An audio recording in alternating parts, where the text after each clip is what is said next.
I'm about to talk about one of, if not the biggest Earl-sexual in the world.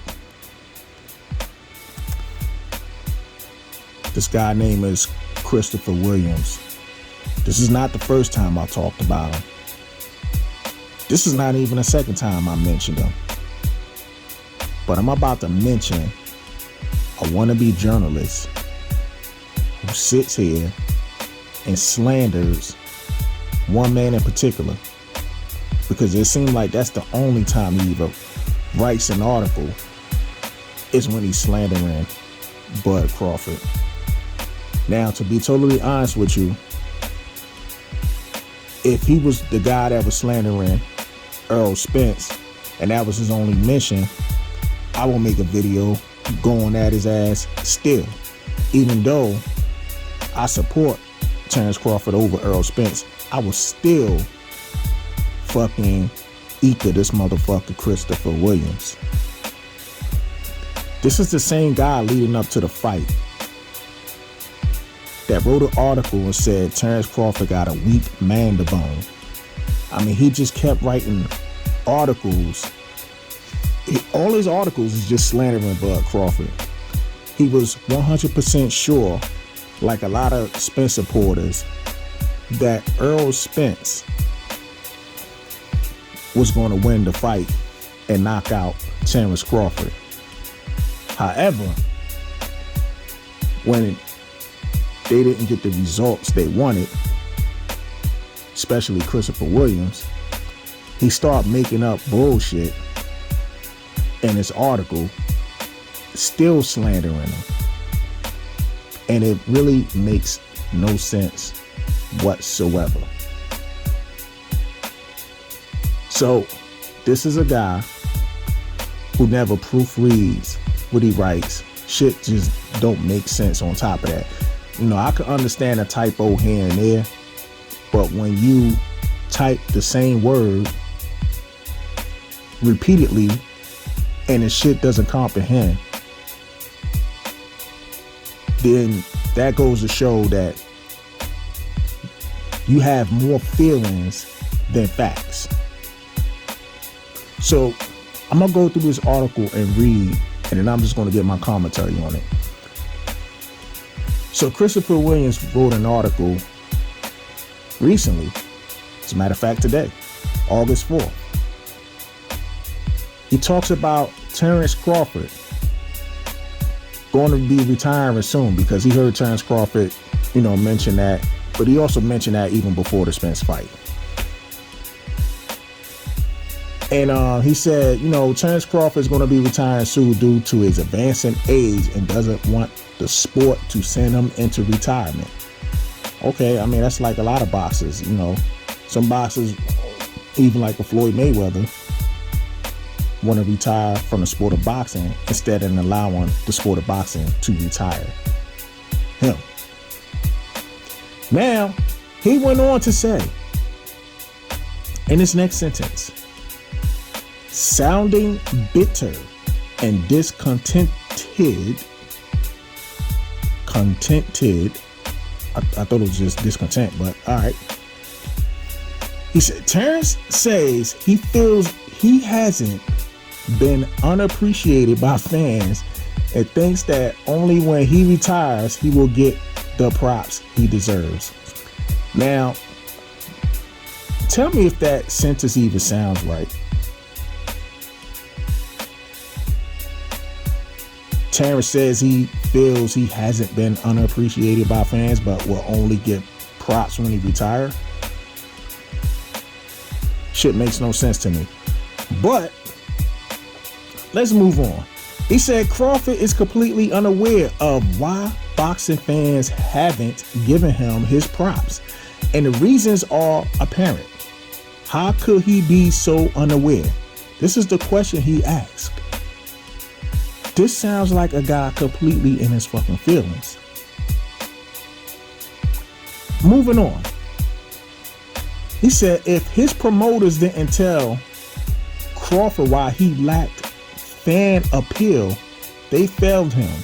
However, it's likely that they did, but he's been closed off and not listening to them. Then he said, resistance to change. Well, we understand that Terence Crawford, once he left Top Rank, he actually went on to do his own thing, landed a fight, made $10 million with fighting David Avanesian, and went on to that to make a deal to get a fight with Errol Spence. Now, Errol Spence is the one who's been talking about other side of the street. He fight for Showtime and Fox and all these other things. You know, why not go the easy route, knock out Sean Porter?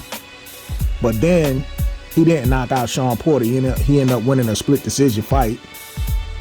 And on top of that, Errol Spence been a little bit reckless. Well, I ain't gonna say a little bit. A lot of reckless, been a lot reckless outside of the boxing ring with his drinking habits and, his car accidents and stuff like that. One of them, due to a DUI.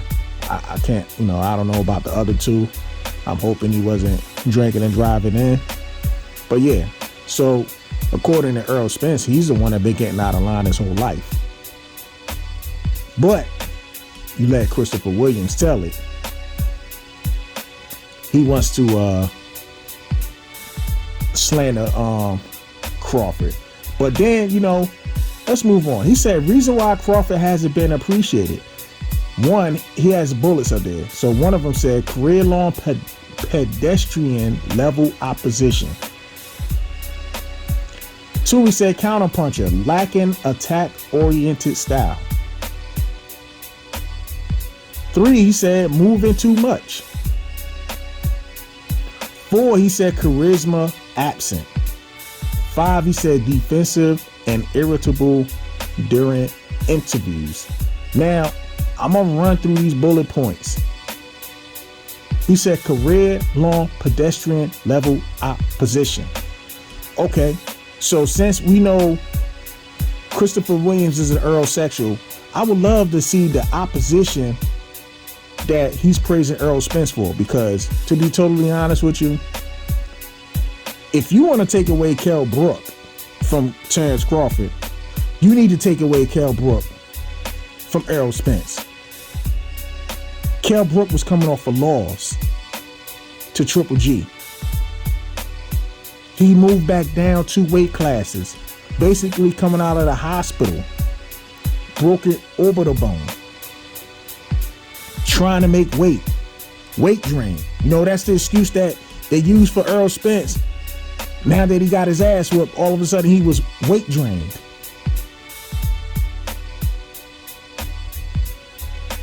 See how when you flip it on them, they can't even stand it. But they want to make the excuses for Errol Spence. But when it was Kell Brook, he was good to go, coming off of a loss, out of the hospital months later. No tune-up, no nothing. Trying to make weight, dropping back down 2 weight classes. They don't say shit about that.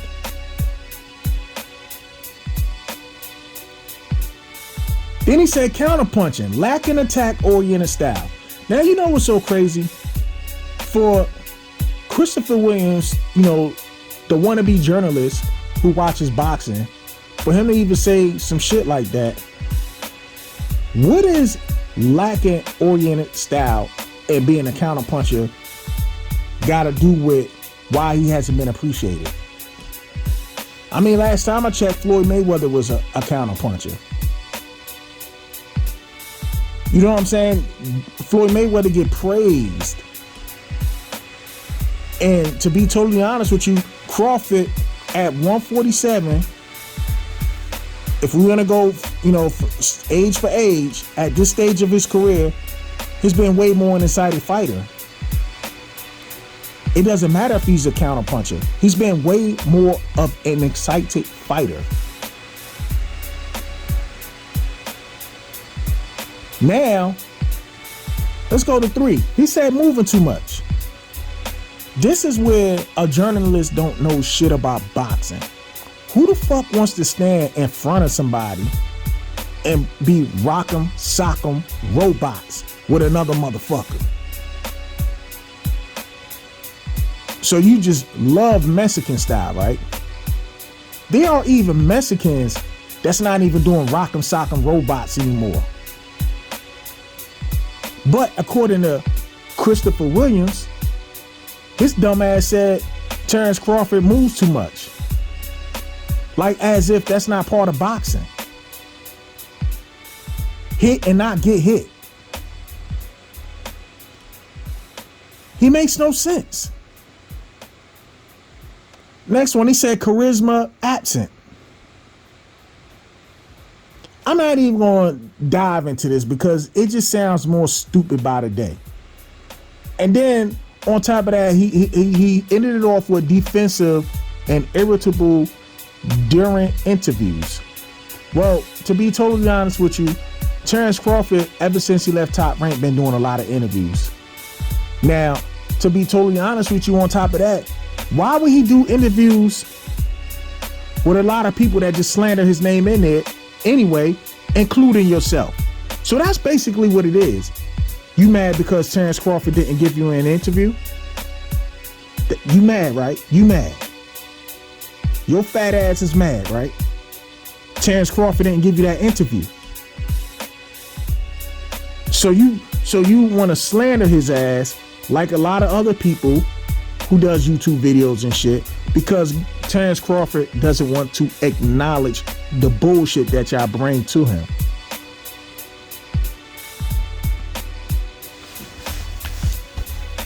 All right, he went on to say Crawford has faced mainly sub-level opposition during his long 15-year professional career and has only had one fight where it was a 50-50 situation, Errol Spence. Crawford isn't appreciated because he failed to take risks choosing to play it safe. This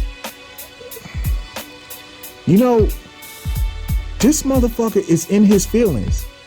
It was not Crawford who said other side of the street. As a matter of fact, when he was with Top Rank, they've been trying to make the fights with the PBC fighters. The PBC been blackballing him to get the marquee names, popularity contests and shit. Because if you popular, you good all of a sudden. Because, people pretend like if you fight somebody you never heard of before, that motherfucker ain't good. It's like when Tank Davis, when he fought Eastside Cruz, nobody never heard of that motherfucker. They thought it was going to be an easy knockout win. And then Eastside Cruz gave Tank some problems, and all of a sudden, Eastside Cruz become a star after losing the fucking Tank.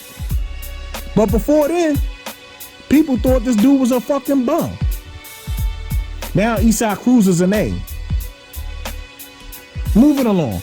He said aside from his one-step up fight against the weight drain and car crash wrecked Spence, who was just a shadow of what he once was back in 2016, Crawford hasn't been fighting these.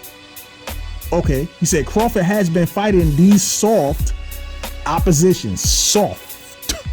S-O-F-T. That's what he said. Now, who are those oppositions he's talking about? Amir Khan. He said Amir Khan is soft, right? Amir Khan is more accomplished than practically just about every fighter that's on Errol Spence's resume that he beat. Amir Khan is more accomplished than all of them. Kell Brook. Kell Brook is he also has a win over Sean Porter. Now, David Avanesian, of course, he's gonna throw his name up in there because remember, everybody was making fun of David Avanesian, call him an avocado, Absnesian, whatever it was. But it's funny how David Avanesian put up a better fight against Crawford than Errol Spence. He said Sean Porter. This nigga had the nerve to put Sean Porter in there, and then he had the nerve to put a washed up Sean Porter. This is the same dude when Crawford was going to fight Sean Porter that he said Sean Porter was going to beat him. And then, of course, the last but not least, Egidius Kaviriauskas, the Mean Machine. So, the Mean Machine is a bum all of a sudden.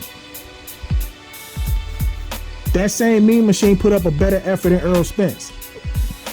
But we know you so surprised that you said a weight drained and car crash wreck Spence, even though you were the one that has so much confidence that this car crash wreck Spence was going to beat the shit out of Terence Crawford because Terence Crawford has a weak mandible.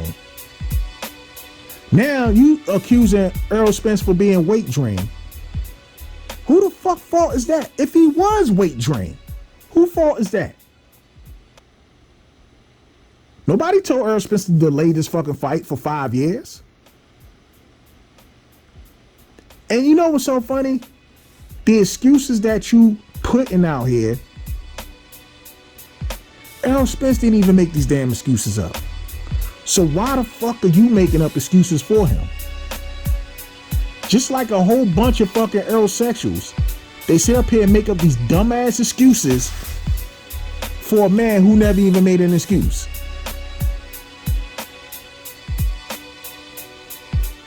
This shit is crazy. So, Terence Crawford, basically was talking about moving up to 154.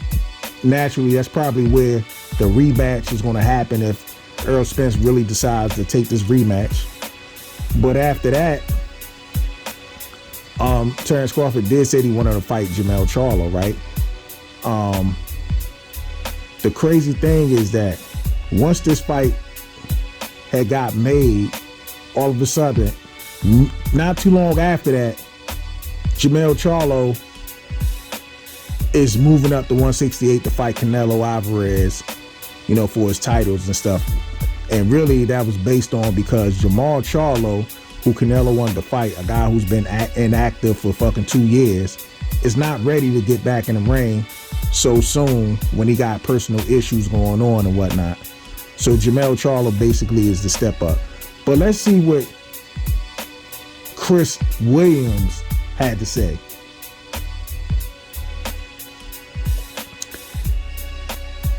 He said Terence is moving up to 154, and the only fight he wants is Jermell Charlo, which he probably won't get because the little Charlo has moved up to 168 to dethrone Canelo Alvarez, and he probably won't return to 154-pound division.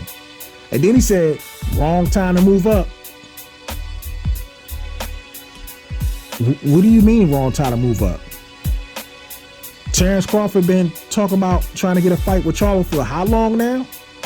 Wasn't it Jermell Charlo, the one talking about do what Errol Spence say? Be the challenger sometimes, take a little less money. Remember all that bullshit? But you gonna say it's the wrong time for Terence Crawford to move up to 154 pounds. This shit is so crazy. And then he went along and said 154 is a bleak, barren wasteland filled with lackluster opposition as far as the eye can see and completely absent of stars. In other words, it's the perfect spot for Crawford to continue to play it safe. So I guess, see, this is where Christopher Williams don't even understand. He just basically said Jermell Charlo was going to dethrone Canelo. However, the division Jermell Charlo left was a lackluster wasteland, poor opposition, absent of stars, any negative words you could think of. This is what this motherfucker Christopher Williams said. Doesn't make any sense whatsoever. I never understood the bullshit that comes out of certain people's mouths. Some people just don't deserve to be journalists at the end of the day. As a matter of fact, I'm hoping a lot of people catch on to this dude, and hopefully somebody could sue this motherfucker for slander. He just putting out bullshit because he mad that Earl Spence got his ass whooped. That's what he's mad about. Now, he basically saying Jamel, you know, I guess the only fight is going to be with Crawford and Tenzu, but Jamel can make a lot more money by staying at 168, fighting Canelo twice. I don't know where he get the twice from. Then he said David Benavidez, he could fight him, Caleb Plant, David Morrell Jr., and Demetrius Andrade. We all know Jamel Charlo ain't fighting all those guys. Who the fuck are you fooling? We know that's not going to happen. He only went up for one opportunity only, Canelo Alvarez. And he might retire after that, to be totally honest with you. But he claims he's coming back to 154 pounds. Now, I'm kind of in an agreement when it comes to, I don't think he is coming back to 154 pounds. He might go down to 160, I don't know. But if he stays at 168, he is not fighting no David Benavidez. He ain't fighting Caleb Plant, and he damn sure ain't fighting David Morrell Jr. or Demetrius Andrade. Remember the Demetrius Andrade? He said, we black-called the nigga. We black-called him. He ain't fighting no damn Demetrius Andrade. Cut it out, Chris. Don't even make sense right now.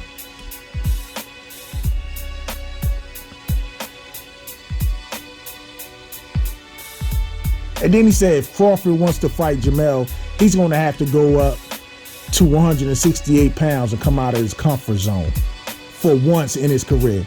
This nigga, I'm telling you, man, I swear to God, I swear, I hope bigger channels than YouTube, a lot bigger than mine, point this bullshit ass out. This dude is a wannabe journalist. He's doing more slander than the fucking aerosexuals on YouTube by making up stupid ass shit.